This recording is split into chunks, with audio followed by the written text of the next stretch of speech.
chỉ muốn thấy từ yuan đó mà một xóa mình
Tạm biệt tôi của 2022.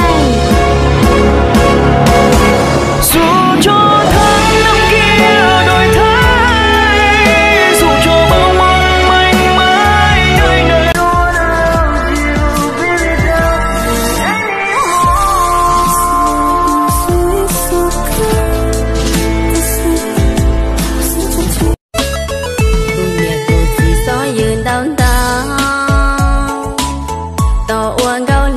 Chỉ tao vào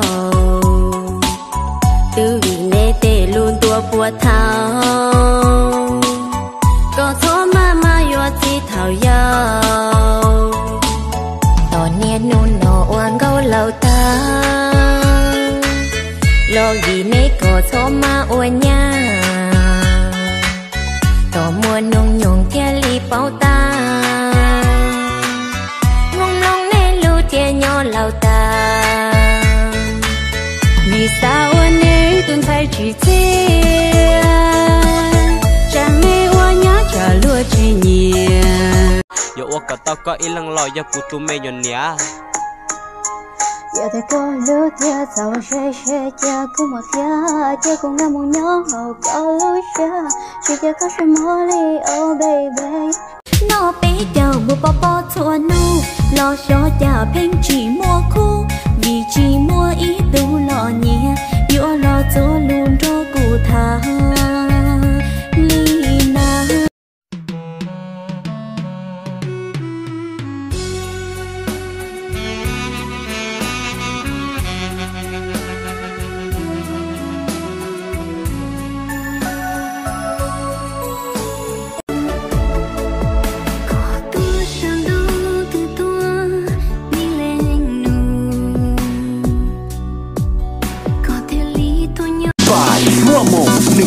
Nhân bao trong tiền mua bao niên lỡ cờ đi chế chi tao do kẹt lũ tiền gió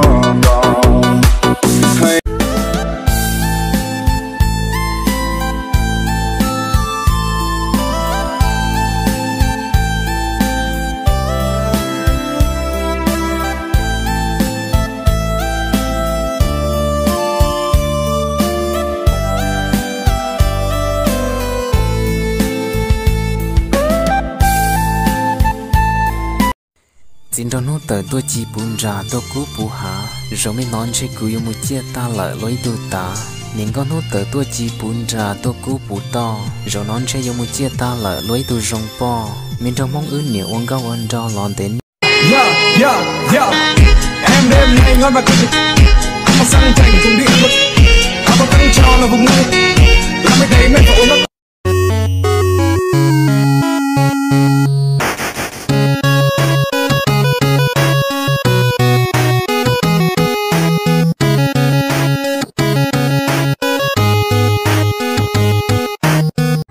Cô chỉ do lang tư, do ý tư bọn nè, ta chỉ cô chính trái lang tư, do để có xa bao thì cô do lang tư, tôi nông cô tránh cho nông tỏ bó tư, do để con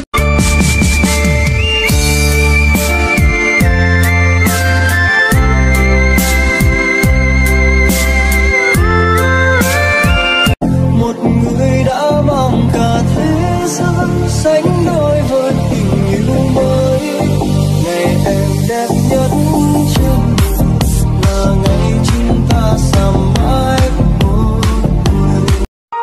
Châu rong rong chúa thì cô yang đang trái tim lệ cô nhị đang cô thế câu thế lệ. Châu rong rong chúa thì cô yang đang châu rong rong chúa.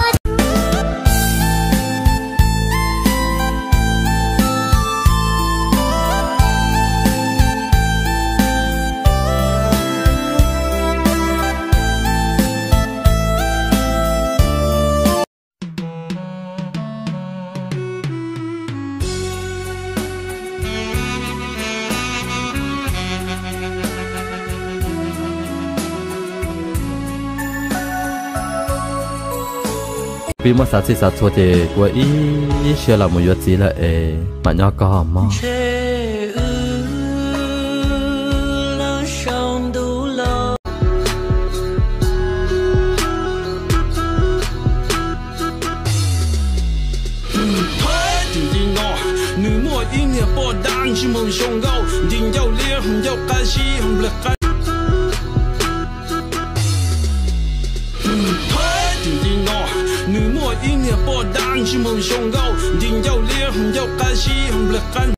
một người đã mong cả thế giới sánh đôi với tình yêu mới.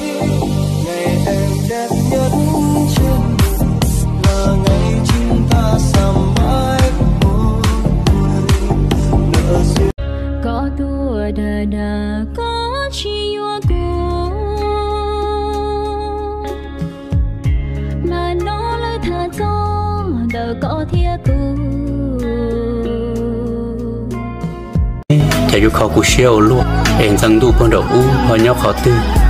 Cú sao một cật sơ, em cú dùng một thẻ sẽ có mấy tuần gì cú xeo nè. I'm a kid running.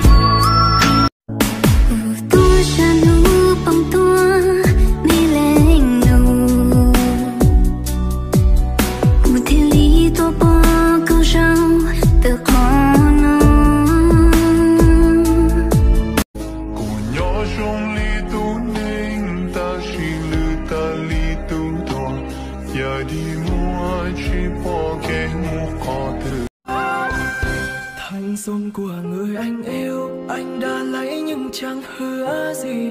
Em buông câu biết yêu nhau để làm gì không? Không biết nữa. Yêu nhau cười áo cho nhau về nhà mẹ hồi đi qua không gió bay.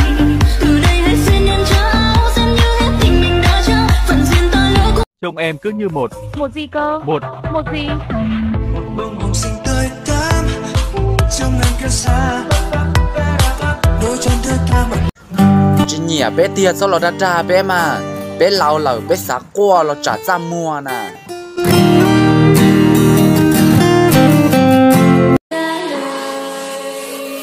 Tại vì anh có lý do của việc này.